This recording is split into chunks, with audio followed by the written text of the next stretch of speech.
എൻ്റെ പൂർവ്വ വിദ്യാർത്ഥികളിൽ പലരും സൈക്കോളജിക്കൽ കൗൺസിലിംഗ് പ്രാക്ടീസ് ചെയ്യുന്നവരാണ്. ഇവർ വല്ലപ്പോഴുമൊക്കെ എന്നെ കാണാൻ വരും. അപ്പോൾ ഇങ്ങനെ കൗൺസിലിംഗ് സൈക്കോളജി പ്രാക്ടീസ് ചെയ്യുന്ന എൻ്റെ പൂർവ്വ വിദ്യാർത്ഥികൾ സാധാരണ പറയാറുള്ള ഒരു പ്രശ്നമാണ്, അവരെ കാണാൻ വരുന്ന ക്ലയൻസ് ഹിപ്നോസിസ് ആവശ്യപ്പെടും. ഡോക്ടറെ എന്നെ ഒന്ന് ഹിപ്നോട്ടൈസ് ചെയ്ത് ഈ പ്രശ്നം ഒന്ന് മാറ്റിത്തരുമോ എന്നൊക്കെ ചോദിക്കാറുണ്ട്. ചിലർ ചോദിച്ചില്ലെങ്കിലും മുന്നേയുള്ള സംസാരത്തിൽ നിന്ന് ഹിപ്നോട്ടൈസ് ചെയ്യപ്പെടും എന്ന പ്രതീക്ഷയിലാണ് അവർ വരുന്നത് എന്ന് മനസ്സിലാവും. അപ്പോൾ ഹിപ്നോസിസ് എന്താണ്, എപ്പോഴാണ് അത് ചെയ്യുന്നത്, എപ്പോഴാണ് അതുകൊണ്ട് പ്രയോജനമില്ലാത്തത് എന്നൊക്കെ വീഡിയോയിൽ കൂടെ ഈ സാധാരണ ആളുകളെ മനസ്സിലാക്കണമെന്ന് എൻ്റെ പൂർവ്വ വിദ്യാർത്ഥികൾ പലപ്പോഴും ആവശ്യപ്പെടാറുണ്ട്. അതുപോലെ തന്നെ മനഃശാസ്ത്രം പഠിക്കാൻ വരുന്ന കുട്ടികൾ പലപ്പോഴും ഹിപ്നോട്ടൈസ് ചെയ്യാൻ പഠിക്കാൻ സാധിക്കും എന്നുള്ള പ്രതീക്ഷയിലാണ് മനഃശാസ്ത്രം പഠിക്കാൻ വരുന്നത്. പക്ഷേ മനഃശാസ്ത്രം കോഴ്സുകളിൽ ഹിപ്നോട്ടൈസ് ചെയ്യാൻ പഠിപ്പിക്കുന്നില്ല എന്ന് മാത്രമല്ല, ഹിപ്നോട്ടിസത്തിനെ പറ്റി ഒരു വിവരവും ഈ കോഴ്സുകളിൽ കുട്ടികൾക്ക് നൽകുന്നില്ല.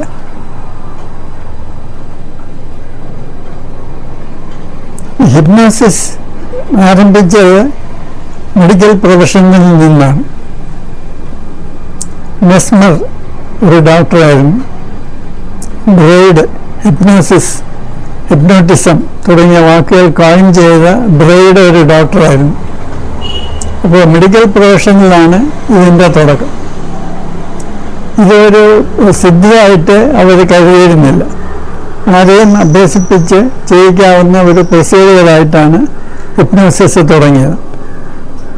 ആദ്യകാലത്ത് ഈ മെഡിക്കൽ പ്രൊഫഷനിൽ ഹിപ്നോസിസിന് ഒരു സ്ഥാനമുണ്ടായിരുന്നു. കാരണം അക്കാലത്ത് ആളുകളുടെ ടെമ്പർമെൻ്റ് ഹിസ്റ്റീരിക്കായിരുന്നു. പ്രത്യേകിച്ച് സ്ത്രീകൾക്ക് അവർക്ക് ഹിസ്റ്റീരിക് കൺവേർഷൻ സിൻഡ്രോം എന്ന് പറയുന്ന തരത്തിലുള്ള ചില പ്രശ്നങ്ങളാണ് കൂടുതൽ ഉണ്ടായിക്കൊണ്ടിരുന്നത്. അപ്പോൾ താൽക്കാലികമായിട്ട് സിംറ്റംസ് മാറ്റാനായിട്ടാണ് ഹിപ്നോസിസ് പ്രയോജനപ്പെട്ടിരുന്നത്. കാലം മാറിയതോടെ ആളുകളുടെ ടെമ്പർമെൻ്റ് മാറി ഹിസ്റ്റീരിക്കായിട്ടുള്ള പ്രശ്നങ്ങൾ തീരെ ഇല്ലാതായി. ഇന്ന് തന്നെയല്ല, ഹിപ്നോസിസ് കൊണ്ട് താൽക്കാലികമായിട്ട് സിംറ്റം മാറ്റാമെന്ന് മാത്രമേ ഉള്ളൂ എന്നുള്ള തിരിച്ചറിവ് പ്രൊഫഷണൽസിനുണ്ടായി. അപ്പോൾ ഇന്ന് സൈക്കോളജി, സൈക്യാട്രി ഇവയിലെ ആളുകൾക്ക് ട്രെയിനിങ് കൊടുക്കുന്ന ഒരു സ്ഥാപനത്തിലും ഹിപ്നോസിസ് പഠിപ്പിക്കാറില്ല. അത് ഡെമോൺസ്ട്രേറ്റ് ചെയ്യാറ് പോലുമില്ല. പക്ഷേ എങ്ങനെയോ പൊതുജനങ്ങളുടെ ഇടയ്ക്ക് ഹിപ്നോസിസിനെ പറ്റിയുള്ള മിഥ്യാധാരണകൾ ഇങ്ങനെ പ്രചരിക്കുകയാണ്. അതുകൊണ്ടാണ് ആളുകൾ ഹിപ്നോട്ടൈസ് ചെയ്യപ്പെടും, അത് ചെയ്താൽ നമ്മുടെ പ്രശ്നം ഉടനെ തീരും എന്നുള്ള പ്രതീക്ഷയോടുകൂടെ വരുന്നത്. അപ്പോൾ എൻ്റെ പൂർവ്വ വിദ്യാർത്ഥികൾ പറയുന്നത്, ചിലർ സ്കിസോഫ്രീനിയ പിടിച്ച ബന്ധുക്കളെ കൊണ്ടുവരും. ഇപ്പോൾ ഹിപ്നോട്ടൈസ് ചെയ്താൽ ഉടനെ സ്കിസോഫ്രീനിയ എടുത്ത് മാറ്റാം എന്നുള്ള പ്രതീക്ഷയിലാണ് അവർ വരുന്നത്. അപ്പോൾ ഹിപ്നോട്ടിസം ചെയ്യുന്ന പോലുമില്ല. അപ്പോൾ എന്താണ് ഇദ്ദേഹത്തിന് നിന്നുള്ള കഴിവില്ലേ എന്നൊക്കെയാണ് അവർ വിചാരിക്കുന്നത്. അപ്പോൾ ഇങ്ങനെയുള്ള പ്രശ്നങ്ങളിൽ ഹിപ്നോസിസിന് യാതൊരു പ്രസക്തിയുമില്ല എന്ന് പറഞ്ഞാൽ പോലും വരുന്നവരത് സ്വീകരിക്കാൻ പലപ്പോഴും തയ്യാറാകുന്നില്ല എന്നാണ് എൻ്റെ പൂർവ്വ വിദ്യാർത്ഥികൾ പറയുന്നത്. പിന്നെ മനഃശാസ്ത്രജ്ഞന്മാർ പിന്നെ എന്താണ് ചെയ്യുന്നത്? അവർ ചെയ്യുന്ന അടിസ്ഥാനപരമായിട്ട് സൈക്കോളജിക്കൽ കൗൺസിലിംഗ് ആണ്. അതിൻ്റെ ഭാഗമായിട്ട് എന്തുകൊണ്ട് ഈ പ്രശ്നം ഉണ്ടായെന്ന് കണ്ടുപിടിക്കുകയും അത് കറക്റ്റ് ചെയ്യുകയുമാണ് ചെയ്യുന്നത്.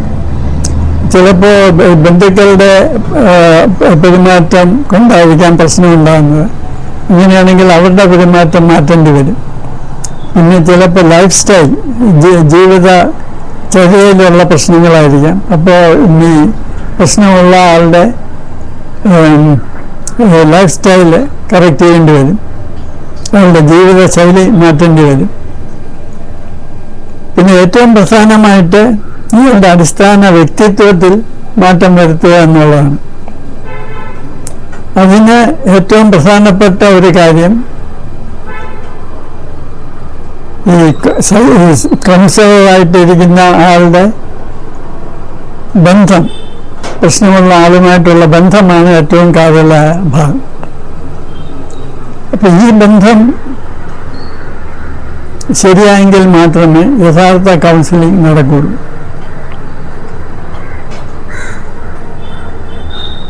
ഒരുപാട് പരീക്ഷണങ്ങളിലൂടെ നമുക്ക് മനസ്സിലായ ഒരു കാര്യം, ഈ ഹീലിംഗ് റിലേഷൻഷിപ്പ് എന്ന് പറയുന്നത് ഹിപ്നോട്ടിസ്റ്റും ക്ലയൻറ്റും തമ്മിൽ ഒട്ടും ഇല്ല. അവിടെ ഉള്ളത് ഒരു മാസ്റ്റർ സ്ലേവ് റിലേഷൻഷിപ്പാണ്. അത് ഒട്ടും ഹീലിംഗ് അല്ല. എന്ന് തന്നെയല്ല, അത് വരുന്ന വ്യക്തിയുടെ സ്വയം പര്യാപ്തതയെ ഇല്ലാതാക്കുകയാണ് ചെയ്യുന്നത്.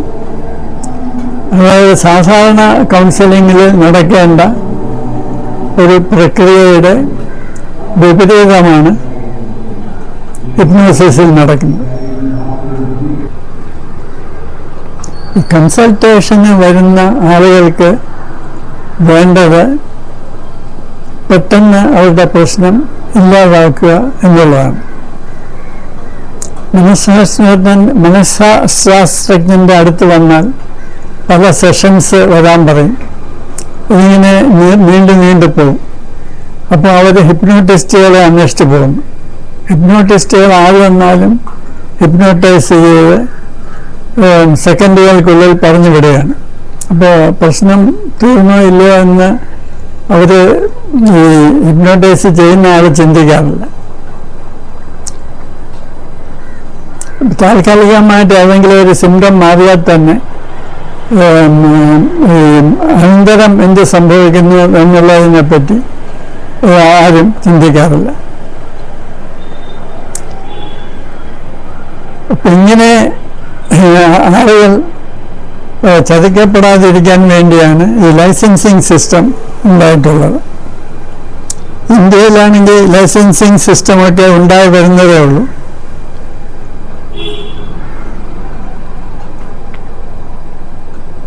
മറ്റ് പല വികസിത രാജ്യങ്ങളിലും ഇതിനെ സംബന്ധിച്ച് വ്യക്തമായ നിയമങ്ങളുണ്ട്.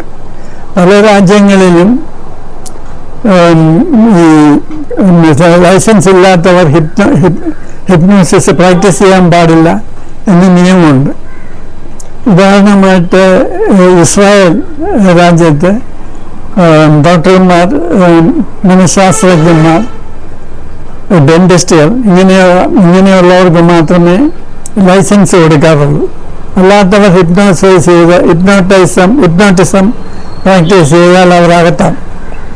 ഇപ്പം കാനഡയിൽ രജിസ്റ്റേർഡ് സൈക്കോളജിസ്റ്റ് ഡോക്ടേഴ്സ് ഇവർക്ക് മാത്രമേ ഹിപ്നോട്ടിസം പ്രാക്ടീസ് ചെയ്യാൻ അനുവാദമുള്ളൂ. കാനഡയിൽ ക്ലിനിക്കൽ ഹിപ്നോസിസ് എന്ന പേരിൽ ഡോക്ടർമാർക്കും നഴ്സുമാർക്കുമൊക്കെ സ്പെഷ്യൽ ട്രെയിനിങ് കൊടുക്കാറുണ്ട്. അപ്പോൾ ഈ ട്രെയിനിങ് കൊടുക്കുന്നത് ക്വാളിഫൈഡ് ആയിട്ടുള്ള പ്രൊഫഷണൽസാണ്. അവർക്ക് ഹിപ്നോട്ടിസം പ്രാക്ടീസ് ചെയ്യാം. അല്ലാതെ ഹിപ്നോട്ടിസം ആരെങ്കിലും പ്രാക്ടീസ് ചെയ്താൽ അവർ അകത്താവും. ഇപ്പോൾ പല രാജ്യങ്ങളിലും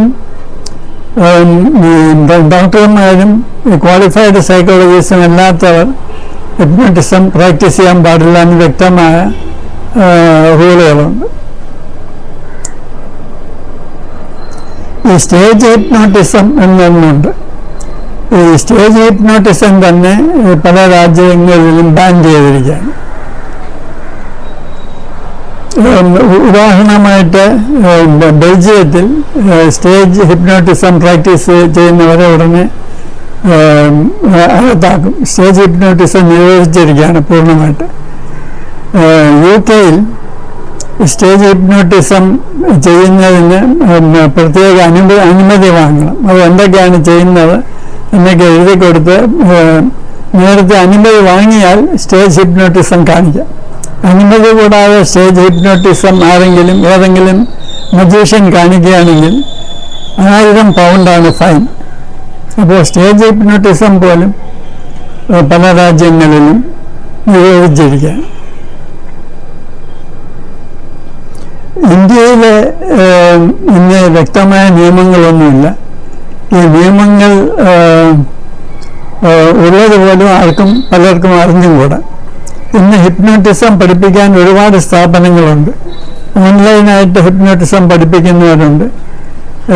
അവർ ഒരു സർട്ടിഫിക്കറ്റൊക്കെ തരും, നിങ്ങൾക്ക് ഹിപ്നോട്ടിസം പ്രാക്ടീസ് ചെയ്യാം. ഓൺലൈനായിട്ടാണ് പഠിക്കുന്നത്.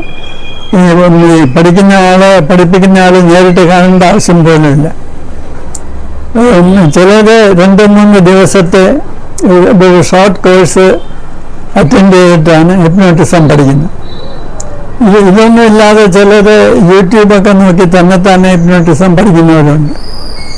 എന്നിട്ട് കുറേ ഹിപ്നോട്ടിസം സംഘടനകളുണ്ട്. ഇതിൽ കുറേ രൂപ കൊടുത്ത് ആർക്ക് വേണമെങ്കിലും മെമ്പറാകാം. അതിനുശേഷം ഹിപ്നോട്ടിസ്റ്റ് എന്ന് ബോർഡ് വെച്ച് പ്രാക്ടീസ് ചെയ്യാണ്. അപ്പോൾ ഇവരെന്താണ് ചെയ്യുന്നതെന്ന് ഗവൺമെൻറ്റിനോ മറ്റ് ബന്ധപ്പെട്ടവർക്ക് അറിഞ്ഞൂടാ. ഈ ഹിപ്നോട്ടിസ്റ്റ് എന്ന് പറഞ്ഞ പ്രാക്ടീസ് ചെയ്യുന്ന പലർക്കും SSLC പോലും പാസ്സായിട്ടില്ലാത്തവരുണ്ട്. അപ്പം ഇങ്ങനെയുള്ള പലരെയും കാണാൻ എനിക്ക് ഇടവന്നിട്ടുണ്ട്. ചിലർ കുറേ മാജിക് ട്രിക്കൊക്കെ പഠിച്ചു വെച്ചിട്ട് ഇതെല്ലാം ഹിപ്നോട്ടിസം ആണ് എന്നുള്ള മട്ടിലാണ് പ്രാക്ടീസ് ചെയ്യുന്നത്. അപ്പോൾ ഇതൊരു സിദ്ധിയാണ്. ഇത് വളരെ വിശേഷപ്പെട്ട ഒരു കഴിവാണ്. ഇത് ഉപയോഗിച്ച് ഏത് അസുഖവും നിമിഷം കൊണ്ട് മാറ്റാം എന്നൊക്കെയാണ് ഇവർ അവകാശപ്പെടുന്നത്. അപ്പോൾ എൻ്റെ പൂർവ്വ വിദ്യാർത്ഥികൾ പലപ്പോഴും വന്ന് ഇങ്ങനെ ഉള്ളവരെ പറ്റി എന്നോട് പറയാറുണ്ട്. അവർ അറിയാൻ ഇടവന്നിട്ടുള്ള കേസുകൾ. പലപ്പോഴും ഈ ഹിപ്നോട്ടിസ്റ്റിനെ കണ്ടിട്ടാണ് മനഃശാസ്ത്രജ്ഞന്മാരെ കാണാൻ വരുന്നത്. അപ്പോൾ ഹിപ്നോട്ടിസ്റ്റിൻ്റെ അടുത്ത് പോയാൽ ഇന്നതൊക്കെ ചെയ്തു, അതുകൊണ്ട് പ്രയോജനമില്ല, അതുകൊണ്ടാണ് നിങ്ങളുടെ അടുത്ത് വന്നതെന്നാണ് ഇവർ ഈ പ്രശ്നമായിട്ട് വരുന്നവർ പറയുന്നത്. പിന്നെ ഈ ലൈവ് ഡിറ്റക്ഷൻ എന്നൊരു കാര്യത്തിന് വേണ്ടി ഹിപ്നോസിസ് ചിലപ്പോൾ ഉപയോഗിക്കാറുണ്ട്. ഇതിന് ഫോറൻസിക് ഹിപ്നോസിസ് എന്നാണ് പറയുന്നത്. ഇപ്പം അടുത്ത കാലത്ത് ഇവിടെ ചില കേസുകളിൽ പോലീസ് ലൈവ് ഡിറ്റക്ഷന് ക്രിമിനൽസിനെ അല്ലെങ്കിൽ ക്രിമിനലാണെന്ന് സംശയമുള്ളവരെ കുറ്റം തെളിയിക്കാൻ വിട്ടിട്ടുണ്ട്. ഇപ്പോൾ കൂടുതലും ഹിപ്നോസിസിനേക്കാൾ കൂടുതലായിട്ട് പെൻറ്റത്തോൾ സെഷൻസ് ആണ് ചെയ്യുന്നത്. അതായത് സോഡിയം പെൻറ്റത്തോൾ എന്നൊരു മരുന്ന് കുത്തിവെച്ച് ഒരു ഉറക്കാവസ്ഥയിൽ കൊണ്ടുവന്നിട്ടാണ് ചോദ്യം ചോദിക്കുന്നത്, എന്താണ് നിങ്ങൾ ചെയ്തത് എന്നൊക്കെ ചോദിക്കും. അപ്പോൾ അവിടെയും സജഷൻ തന്നെയാണ് വർക്ക് ചെയ്യുന്നത്. ഒരാൾ പകുതി ഉറങ്ങുന്നത് കൊണ്ട് അയാളുടെ ക്രിട്ടിക്കൽ ഫാക്കൽറ്റീസ്, അയാളുടെ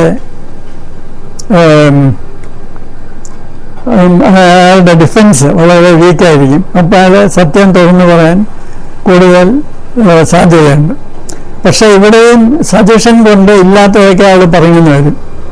നിങ്ങൾ കത്തി കൊണ്ട് കുത്തുകയായിരുന്നു, വാളുകൊണ്ട് വെട്ടുകയായിരുന്നു എന്ന് ചോദിച്ചാൽ ചിലപ്പോൾ അയാൾ കത്തി കൊണ്ട് കുത്തുകയായിരുന്നു എന്ന് പറഞ്ഞെന്ന് വരാം. യഥാർത്ഥത്തിൽ ഇയാൾ കുറ്റം ചെയ്യുകയായിരിക്കണമെന്നില്ല.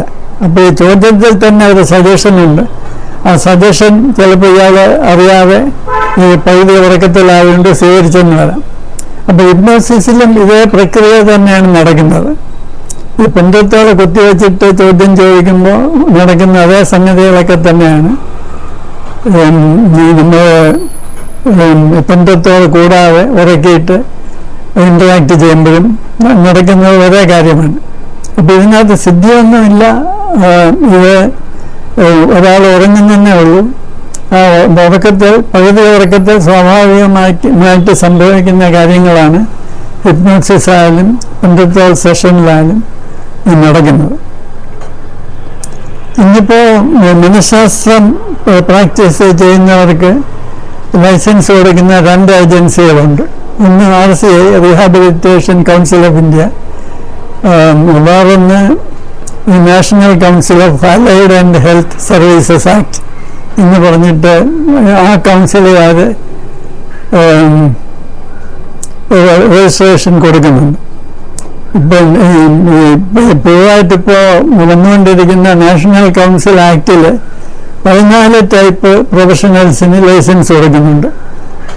പക്ഷേ ഈ 14 എണ്ണത്തിലും ഹിപ്നോസിസ് എന്നൊരു വാക്കില്ല. ഇതിൻ്റെ അർത്ഥം ഹിപ്നോസിസ് ഒരു ഓതറൈസ്ഡ് ചികിത്സാ രീതിയായിട്ട് ഇന്ത്യയിൽ ഗവൺമെൻറ് പോലും അക്സെപ്റ്റ് ചെയ്യുന്നില്ല എന്നുള്ളതാണ്. പക്ഷേ ആവശ്യക്കാർ ഇങ്ങനെ ഹിപ്നോട്ടിസ്റ്റുകളെ അന്വേഷിച്ച് നടക്കുകയാണ്. അപ്പോൾ ഇത് എൻ്റെ പൂർവ്വ വിദ്യാർത്ഥികൾ ആവശ്യപ്പെട്ടതനുസരിച്ചാണ് ഇങ്ങനെയൊരു വീഡിയോ ഞാൻ ചെയ്യുന്നത്. അപ്പോൾ നിങ്ങൾ ഹിപ്നോട്ടിസത്തിൻ്റെ പുറകെ പോകുന്നതിന് മുമ്പ് ഇതെന്താണ്, ഇതുകൊണ്ടുള്ള പ്രയോജനം എന്താണ്, ഇതിൻ്റെ ശാസ്ത്രീയത എന്താണ് എന്നൊക്കെ ഇൻ്റർനെറ്റൊക്കെ നോക്കി മനസ്സിലാക്കാൻ ശ്രമിക്കുക.